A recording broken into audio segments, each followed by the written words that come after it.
Ассаламу алейкум туугандар, ассаламу алейкум достор, кандайсыздар? Бисмиллахир-рахманир-рахим деп туруп бүгүн жумушту баштадык туугандар. Өзүңөр байкап аткандай, өзүңөр көрүп аткандай зикр менен таксометрге кирип коюп сөзүм баштайын. Белес таксопаркын тандайбыз. Силерге сунуш кылып, силерге эгер жакшы таксопарк издеп жүрсөңөр айтып жүрөм. Белес таксопаркына кошулуп иштесеңиздер болот. Парктын комиссиясы 1%. Эгер ушул парктан электрондуу путевой лист алып иштесеңиздер 2% болот. Жана ошондой эле трудовой договор менен иштесеңиздер болот. Ушул парктан арендага жана выкупка машина алып, экранда көрүп турган номерлерге чалып, жазып, толук маалымат алып кошулуп иштей берсеңер болот достор. Селфи келип калыптыр. Селфини өтөлү дагы. Так. Дейли дагы жумушту баштайлы. Зикр менен кечээ күнү иштегенге, кечээ биринчи смена чыкпадым, машинаны алып эле ошондон ары дальше улап кеттим. Анча иштеген жокмун. 12ден кийин түнкү 4 заказ кылдым, 6,5 миң рубльга. Анан могу приоритет меники аз болуп атат. Зикирде элитте жүргөндөр 100дүн тегерегинде жүрүшөт экен, 100дөн ашык, 100дөн кичине кемирээк болуп. Меники ушунум аз болуп атат. Бул жерде мага эмне бербей атат? Так. Мага көп нерсе бербей атат. Могу принятый заказды көтөрүшүм керек. Детское кресло жана фотоконтроль өтүп койгон. Буга эмне? Заказ алгандан кийин берип баштайбы? Детский кресло менен. Жөн эле фотоконтроль өтүп коюп, приоритетин алып коеюн дегем да. Анан страховка алып коюш керек болуп атат. Менде бул машинада страховка жок. Ошо страховка гана, страховка деген кечээ күн 1 сутка алып койгом, алда жоголуп кетиптир го. Страховка деген. Страховка дегенде эмнеге алып койгон? История изменений приоритета дейт. Короче, ушул достор.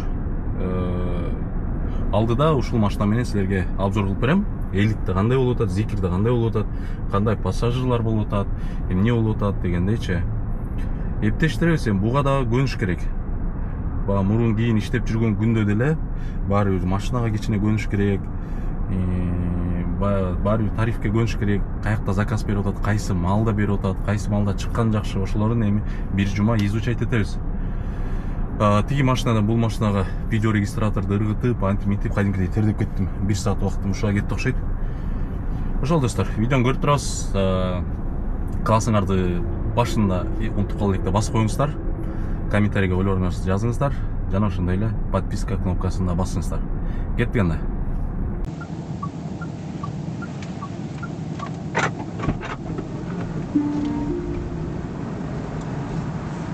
Здравствуйте. Добрый вечер.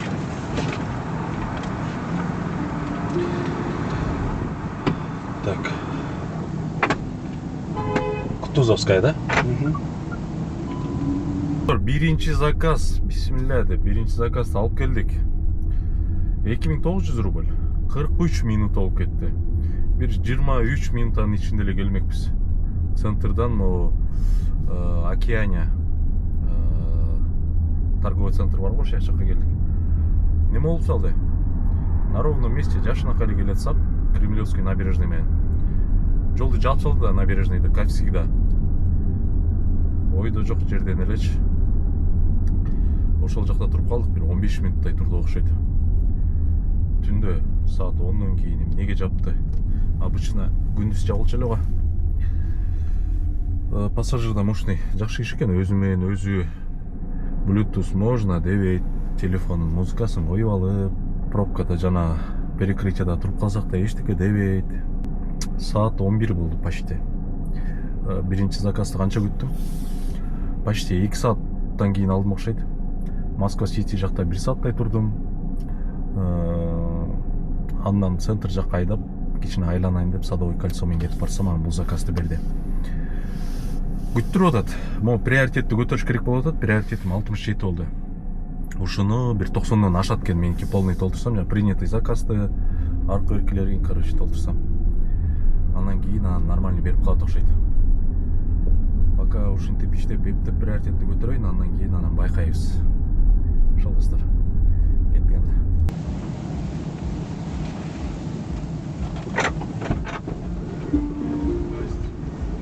Здравствуйте.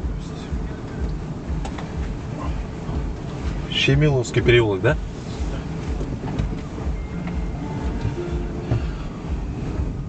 Экинчи заказ артынан эле берди.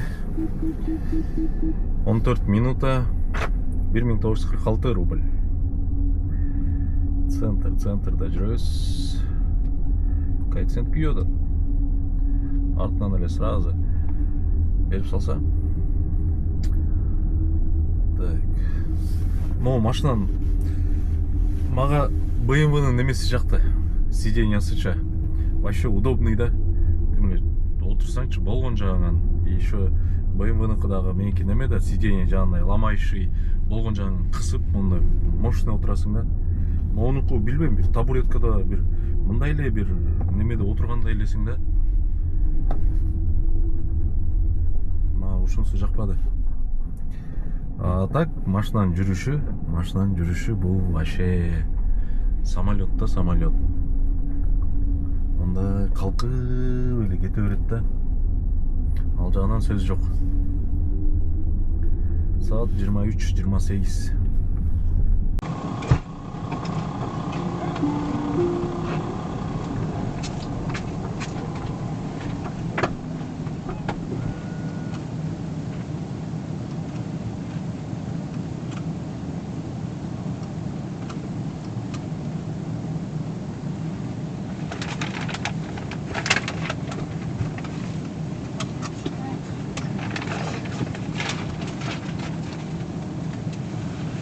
Доброй ночи.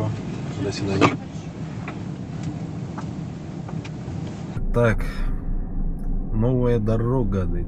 2172 рубль. 20 минута. Отура элекчат. Bluetooth'ка кошулса болобу дейт. Ремень такканды билбейт. Бир айтамчы. Элестеткиле ремень тагынганды билбейт экен. Ременьди күйөөсү тагып бердиле. Жеткенден ошо ременьди кайра чечкенди билбейт деп койгула.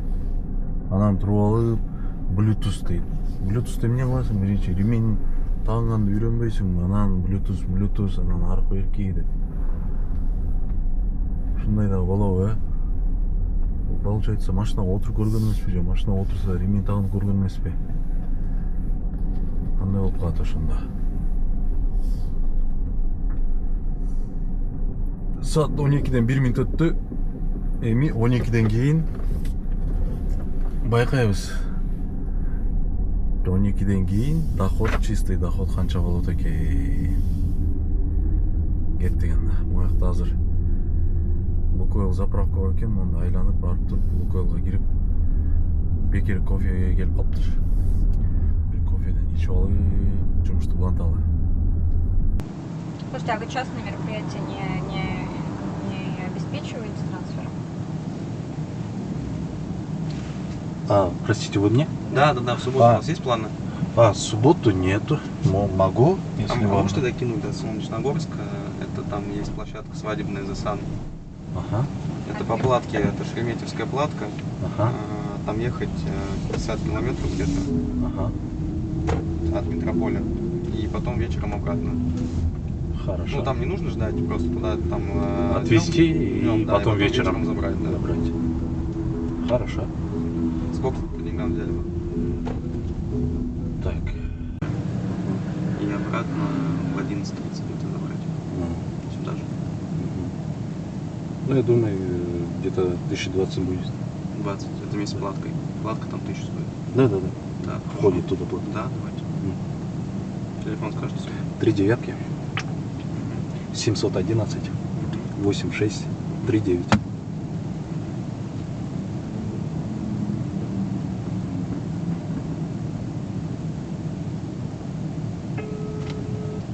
5911, да? Да.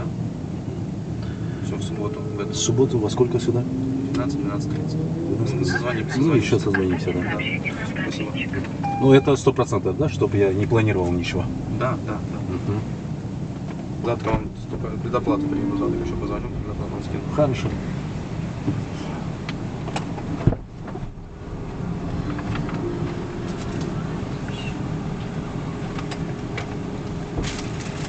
Да, уберу.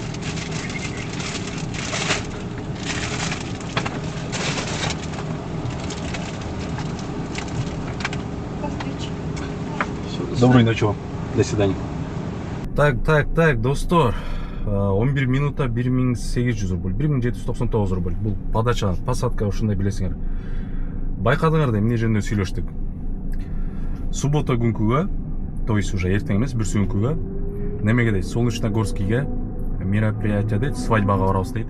Алып барып, обедтерде. Кайра кечинде, тоже кечки 11-12лерде кайра алып кетиш керек дейт. 20 000 дедим. Туда, короче, 68 километр экен. Алып барып таштап коюп, дальше өзүм иштеп жүрө берем, анан кечинде барып кайра алып кетет экенмин.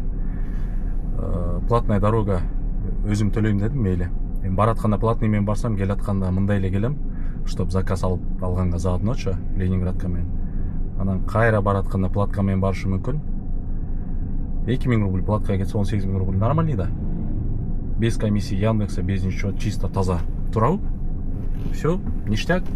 Машина жакшы болсо, мондай белый салон болсо, жакшы да ушундай. Постоянныйлар ушинтип, ушундай заказдар болот да.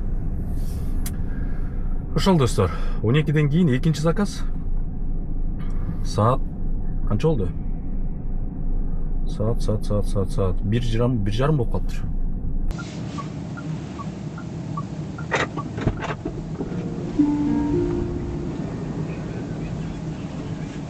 Добрый вечер. Здравствуйте. Добрый вечер.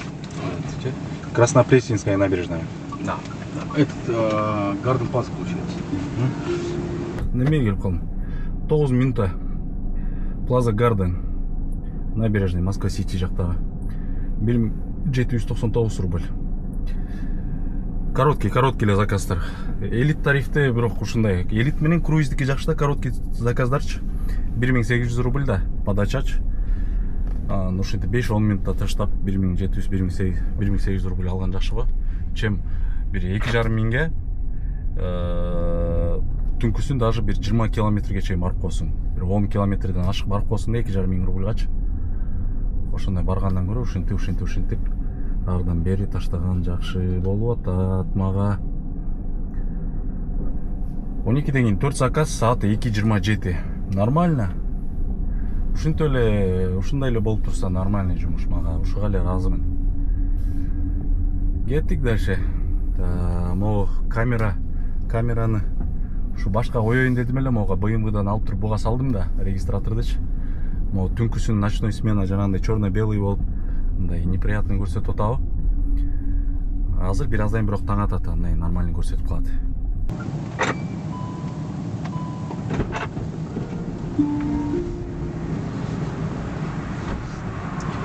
Здравствуйте. Добренького. Академика Янгеля. Да. Так. Вроде эч нерсе деген жок, эч нерсе унчуккан жок. Жашынакай эле кетти. 27 минута Академика Янгеля. 3945 рубль. Неме болду да? Собственно, жашынакай эле келатканбыз. Келатып эле третий кольцо менен ойлонуп кеттирмин. Варшавский шоссега бурулмакмын да, өтүп кетиптирмин, ё-моё. Өтүп кетип, арка автозаводскойдон разворот алып, кайра Варшавский шоссега келдим да. Эчтеке унчуккан жок, эчтеке деген жок. Мен деле унчуккан жокмун. Кечирип койчу деген да жокмун. Мындай адамдар унчукпай туруп акырын оценканы басып коет го. Ошондой да болуп калышы мүмкүн. Бүгүнкү күндүн эсебинен эң эле мындай дальний поездкам болду. Так центрдан чыкпай эле жүрдүм эле. 6 заказ 9799 рубль дейт. Саат 3-дөн 54 минут өттү. Эми центрди көздөй кетебиз. Ушул дальний заказдардын бир жагы ушулда. Кайра центрга пустой барасың. Убакыт. Лучше центрдин ичинен айланып келем. 2000 жана 1800 рубльдарды ташкан жашта. Так, достор, зарядта отурам. Жанатан бери 2 саат өттү. 2 саат зарядта отурган жокмун. Зарядта отурганым канча? Бир жарым сааттан ашып калды. 40 минут ушундай болуп калды окшойт. 34% менен келдим эле, уже 94 болду. 60% алдым. Зарядкага сай албай бир топ убактым кетти, жүдөдүм. Жарым сааттан ашык сай албай, билейин, приложениясын таппай. Бунун приложениясы керек да. Линияга жаңы эле чыгып койдум, уже заказ түшсө кете берем. Тамактандым, короче, 2 саат убактым кетти. Негизи полный зарядтап алып чыккан жакшы да, мен кечээ зарядтабай эле чыккам да. 60% менен чыккам. Ошондо 30% иштетип, 34% менен келгем бияка. ошол мынакей мисалы 95% 658 километрге жетет деп турат. Азыр мощность 63-64тен берип атат, а так жаңы сайганда бир 100 канчадан берип аткан, 110донбу ушундайдан. 80ден ашкандан кийин процент азая берет экен бул мощностьчу. Азыр 95тен ашкандан кийин уже вообще азайып калат деп аткан да. Ушундай, короче.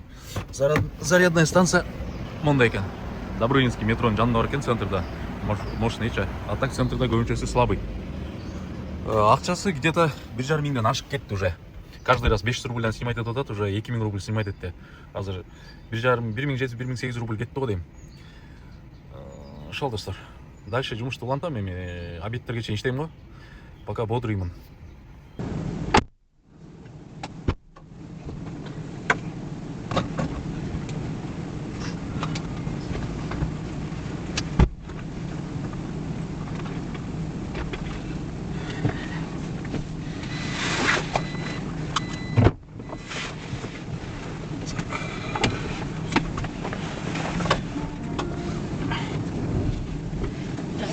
Здравствуйте.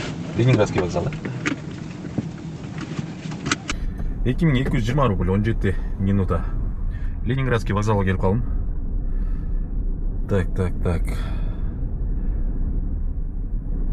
Жана заправкадан туруп эле заказ алдым. Заправкада деп едим, заправка деп. Ну, эми заправка эле да, зарядтан.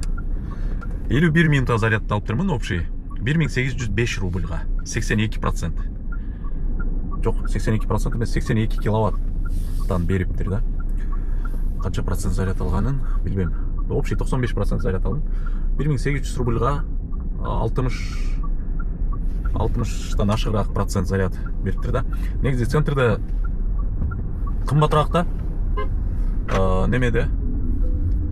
Шаардын чет жактарында арзан.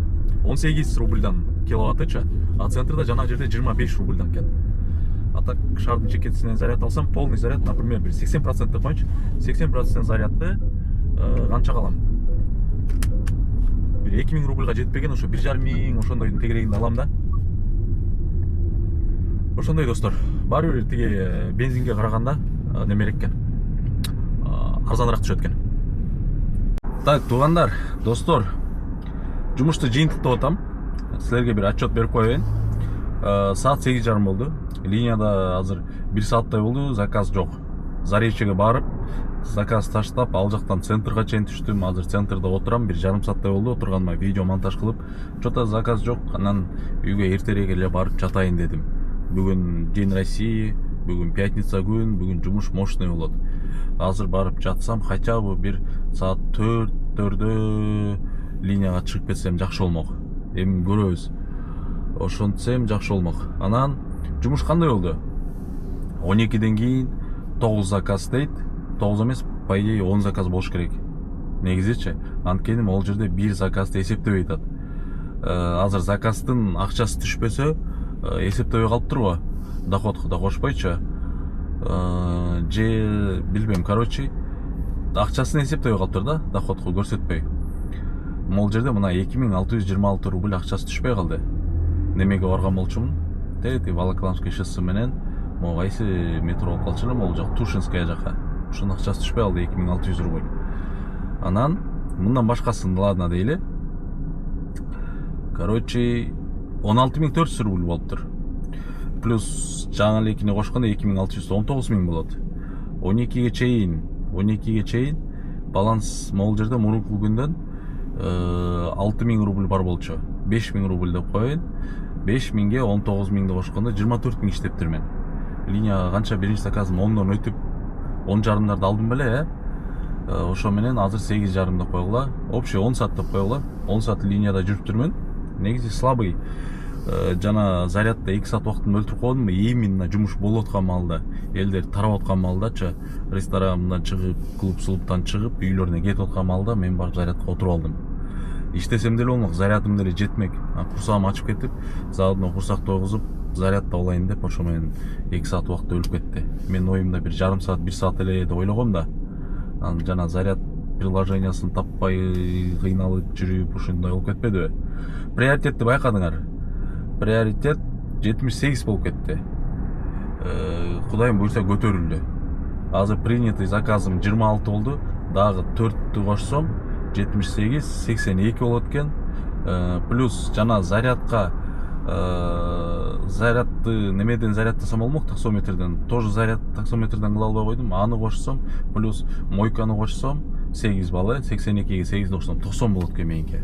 Вообще высший мощный болот экен да. Плюс еще бир детский кресло кошуп койсом, ага 8 береби, канча берет? 6 береби? 96 болот экен.